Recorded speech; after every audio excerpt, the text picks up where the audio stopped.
Sir నమస్కారం sir. నమస్తే అండి. సార్ తండేల్ మూవీ మరి నిన్న రిలీజ్ అయింది, కాస్త టాక్ మిక్స్డ్ గా రావడం మనం చూసాం సార్. అయితే ఇప్పుడు ఈ cinema first day collection report ఏ విధంగా ఉంది, ఎన్ని కోట్లు వసూలు చేసింది, మరి టార్గెట్ రీచ్ అయ్యే ఛాన్సెస్ కనిపిస్తున్నాయి సార్? అంటే టార్గెట్ రీచ్ అవుతుందా లేదా అనే దానికంటే కూడా వీళ్ళు ముందు విజయోత్సవాలు అయితే జరిపేశారు నిన్న. అంటే సినిమా సక్సెస్ అయింది అనేది నెమ్మదిగా అభిమానుల్లో బూస్ట్ చేయటం అనే ప్రోగ్రాం జరిగింది. అయితే ఆడియన్స్ ప్రాపర్గా రిసీవ్ చేసుకుంటున్నారా ఈ సినిమాని అనేది చూడాలి. అంటే బలమైన ప్రభావం వేసిందా అనేది అనుమానమే ఈ సినిమా. అందుకని మిక్స్డ్గానే ఉంది రిజల్ట్ కూడా. ఈ రోజున బుకింగ్స్ పరిస్థితి చూస్తే 60% పైన ఆక్యుపేషన్ కనిపిస్తోంది, కానీ పూర్తిగా లేదు. కనీసం 70 అన్నా పెర్ఫామ్ చేయాలి, ఇది వీకెండ్ కాబట్టి. కానీ వీకెండ్లోనే 60, ఫస్ట్ వీకెండ్లోనే 60లో ఉందంటే రేపు నడుస్తుంది. రేపు కూడా ఇదే పరిస్థితి కనిపిస్తాయి. ఇది డ్రాస్టిక్గా మండేకి ఏ 30కో 35కో వెళ్ళిపోతే ఏంటి పరిస్థితి అనేది అనుమానం. అందుకని ఇది పూర్తి స్థాయిలో ఆడియన్స్ని ప్రభావితం చేసింది ఈ సినిమా అని అయితే చెప్పలేము. అంటే మౌత్ టాక్ మాత్రమే కాదు, రివ్యూస్ అన్నీ పాజిటివ్గానే వెళ్ళినాయి. రివ్యూస్ పాజిటివ్గానే ఉన్నప్పటికీ కూడా ప్రజలు ఈ సినిమా వైపు డైవర్ట్ కావడం లేదు. కాకపోవడానికి ఏమిటి కారణం అంటే మౌత్ పబ్లిసిటీ ప్రాపర్గా స్ప్రెడ్ కావట్లేదు. అంటే సినిమా గొప్పగా ఉంది అని చెప్పలేకపోతున్నారు బయటకు వచ్చినటువంటి వాళ్ళు. అలాగని పూర్తి స్థాయిలో మరీ బాలేదు అని చెప్పే పరిస్థితి కూడా కాదు. అందుకని ఒక మిక్స్డ్ ఒపీనియన్ మీద కథ నడుస్తోంది. దీంతో వాళ్ళు అనుకున్నటువంటి 60 అనే అంకె రీచ్ అవ్వగలరా అనేది పక్కన పెట్టేసిన నష్టాల నుంచి బయటపడేటువంటి అవకాశం అయితే కనిపిస్తోంది. బయ్యర్లకి కష్టాలు మిగిల్చే సినిమాగా ఉండకపోవచ్చు, ఆ మేరకు సినిమా బ్రేక్ ఈవెన్ అయ్యే అవకాశం ఉంది, కానీ భారీ విజయం సాధించే పరిస్థితి లేదు. రెండోది, హిందీ బెల్ట్లో ప్రాపర్గా ఈ సినిమా కనెక్ట్ కాలేదు. కనెక్ట్ కాకపోవడానికి పర్టికులర్గా ఇలాంటి కథలు ఎంపిక చేసుకున్నప్పుడు దీని మీద కొంత ముందు నుంచి ఆ మార్కెట్లోకి సబ్జెక్ట్ని ఎక్కించాలి. అంటే సినిమా చూసి జనాలు మాట్లాడుకుంటారు అనేది వేరే గొడవ. సినిమా చూపించడానికంటే ముందు ఈ సబ్జెక్ట్ని ఎక్కించాలి. ఈ సబ్జెక్ట్ని అక్కడ మార్కెట్కి ఎక్కించడంలో మీరు ఎప్పుడైతే సక్సెస్ అవుతారో అది వర్కౌట్ అవుతుంది. అలా కాకపోతే విపరీతమైనటువంటి నెగిటివ్, అంటే ఒక ఇబ్బందికరమైనటువంటి పరిస్థితులు తలెత్తుతాయనేది మనకి సైరా నరసింహారెడ్డి సినిమాతోనే అర్థమైంది. ఆ క్యారెక్టర్ని అక్కడ ప్రాపర్గా ఎక్కించలేదు ముందే హిందీ బెల్ట్లో. ఆ ఎక్కించడానికి సంబంధించి పత్రికల్ని వీటన్నిటినీ ఆశ్రయించాలి. ఈవెన్ అక్కడ లోకల్గా బలంగా ప్రభావితం చేస్తున్నటువంటి యూట్యూబ్ ఛానల్స్లో ఈ ఇన్సిడెంట్ని అక్కడ డ్రైవ్ చేయాలి. అంటే కొంత మీడియా డ్రైవ్ అనేది అవసరం. ఈ అవసరాన్ని గుర్తించట్లేదు. ఈ డ్రైవ్ కనుక ప్రాపర్గా జరిగి ఉంటే దాని మీద ఆ పునాది మీద సినిమా రిలీజ్ అయితే అప్పుడు రిజల్ట్ కొంచెం అంటే వీళ్ళకి ఫేవర్గా ఉండే అవకాశం ఉండేది. అందుకని హిందీలో పెద్దగా పెర్ఫామ్ చేయట్లేదు ఈ సినిమా. ఇంకా తెలుగులోనే తడబాటుతో నడుస్తోంది, హిందీలో ఇంకా డౌన్లోనే ఉంది. రైజ్ అవుతుందని అంటున్నారు. టాక్ స్ప్రెడ్ అవ్వాలి, మేబీ 1 or 2 డేస్లో రైజ్ అయ్యేటువంటి అవకాశం ఉందని చెప్తున్నారు, కానీ అది చూడాలి. తెలుగులో మండే నుంచి పరిస్థితి ఏంటి అనేది అయితే ప్రస్తుతం ఆందోళన కలిగిస్తోంది. ఇది 1 వీక్ బలంగా కనుక పెర్ఫామ్ చేసి నెక్స్ట్ వీకెండ్ వరకు నిలబడగలిగితే చాలు థియేటర్లో అనేది బయ్యర్స్. అంటే భారీ మొత్తాలకేమీ సినిమా మీద ఎవరు జోజవాడే ప్రయత్నం చేయలే, కాబట్టి సేఫ్ గేమే నడిచింది. బయ్యర్స్ మరీ కష్టాల పాలు ఎవరు బయటకు వచ్చేస్తారు, బయటకు బ్రేక్ ఈవెన్ అయ్యేటువంటి ఛాన్సెస్ అయితే ఉన్నాయి. ఆ మేరకు మాట్లాడుకోవాలి.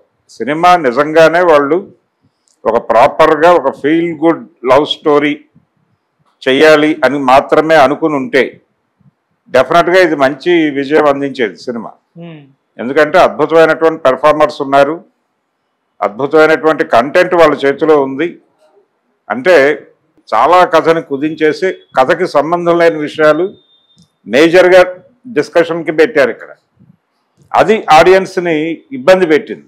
అవన్నీ ఎందుకు అంత జుగుప్సాకరంగా ఆ సన్నివేశాలు తీయవలసిన అవసరం ఉందా అనే దిశగా చర్చ జరుగుతోంది బయట.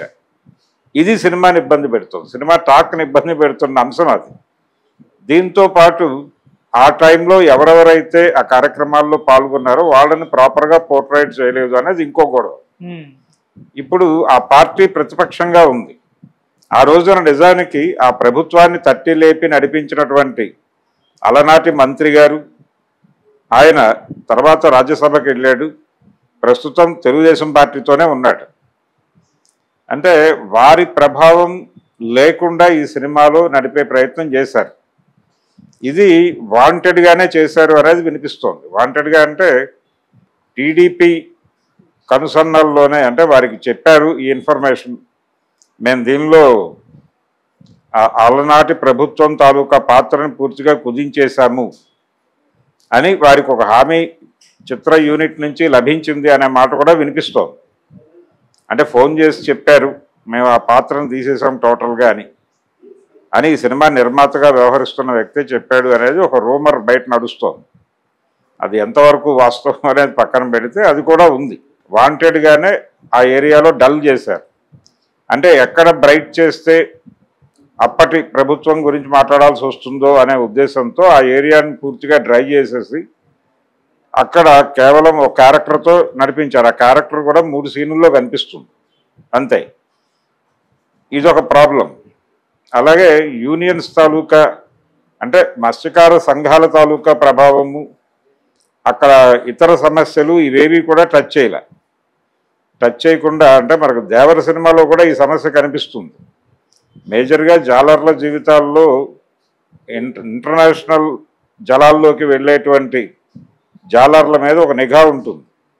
అది 2 వైపుల నుంచి జరుగుతుంది. పర్టికులర్గా కస్టమ్స్ వాళ్ళ గొడవ ఎక్కువ ఉంటుంది. ఇవి ప్రభుత్వం నుంచి వాళ్ళు ఎదుర్కొనే ఇబ్బందులు, అలాగే ప్రభుత్వ విభాగాల నుంచి ఎదుర్కొనే సమస్యలు, వీటి మీద కూడా దృష్టి పెట్టలేదు. ఇలాంటి కొన్ని సమస్యలను వదిలిపెట్టేయటం వలన సినిమా డ్రైగా నడిచింది. ఆల్రెడీ ఆ కోర్ ఏరియాలో ఈ డిస్కషన్ మొదలైంది. ఏ ప్రాంతం నుంచి ఈ కథను తీసుకున్నారు, ఆ ప్రాంతంలో ఆ సమయంలో నిజంగా మాకు సహాయం చేసిన వాళ్ళ గురించి ఈ సినిమాలో మాట్లాడలేదు అనే అభిప్రాయం కొన్ని టీవీ ఛానల్స్లో అక్కడ లోకల్ పీపుల్ మాట్లాడేస్తున్నారు. పర్టికులర్గా జగన్ ప్రభుత్వం మాకు, అంటే ప్రతి ఫ్యామిలీకి వాళ్ళు 5 లక్షలు ఎంతో సహాయం ప్రకటించారు ఆ రోజున. అంటే ఈ జీవితాలు ఏమిటి, వీళ్ళు 9 నెలలు సముద్రం మీద 3 నెలలు ఇళ్లలోనూ బతికేటువంటి జీవితాలు. ఆ 9 నెలల్లో వాళ్ళు సంపాదించిన సంపాదనే వీళ్ళకి ఆధారం సంవత్సరం అంతా. సో ఆ ఆధారం లేకుండా వాళ్ళు వెళ్ళిపోయి జైల్లో కూర్చుంటే వీళ్ళ కుటుంబాలు ఎలా వెళ్ళాలి అనే సమస్య మొదలైనప్పుడు ఆ సమస్యలు బలంగా తెలిసినటువంటి వ్యక్తి ఆయన. అంటే ఇప్పుడు రాజ్యసభ సభ్యుడు, అప్పటి మంత్రి గారు, ఆయన కొంచెం చొరవ చేసి ముఖ్యమంత్రితో మాట్లాడి కొంత ముందుకు నడిపించి 5 లక్షల సహాయం ఇచ్చేటువంటి పరిస్థితి తీసుకొచ్చాడు. ఇదేది కూడా సినిమాలో టచ్ చేయకపోవడం కూడా విమర్శలు దారి తీసింది. దీని తాలూకా ప్రభావం కూడా ఉంది జనాల మీద. అంటే వీళ్ళేదో ఒక స్టాండ్ తీసుకుని ఒక డిజైన్డ్ సినిమాగా నడిచింది ఇది. అంటే వీళ్ళు మార్కెట్ స్ట్రాటజీలో భాగంగా పాకిస్తాన్ మీద ప్రేమ అని ఎందుకు అంటున్నానంటే, పాకిస్తాన్ ఎలిమెంట్ మీద ఎక్కువ శ్రద్ధ పెడితే పాకిస్తాన్ వ్యతిరేకతని, ఇస్లాం వ్యతిరేకతని రెచ్చగొట్టడం ద్వారా ఈ సినిమాని విజయ పథంలో నడిపించాలని అనుకున్నాడు ఆయన, అరవింద్ గారు. అనుకోవడమే సినిమాని దెబ్బకొట్టి, అంటే దానికి మెజారిటీ ఫిలిం దానికి కేటాయించేసి అసలు కథకి, వీళ్ళు వర్కౌట్ చేసినటువంటి కథకి చాలా తగ్గించేసి, స్పేస్ తగ్గించేసి, కుదించేసి అలా చంపేశారు సినిమా. అంటే ఒక ఫీల్ గుడ్ లవ్ స్టోరీ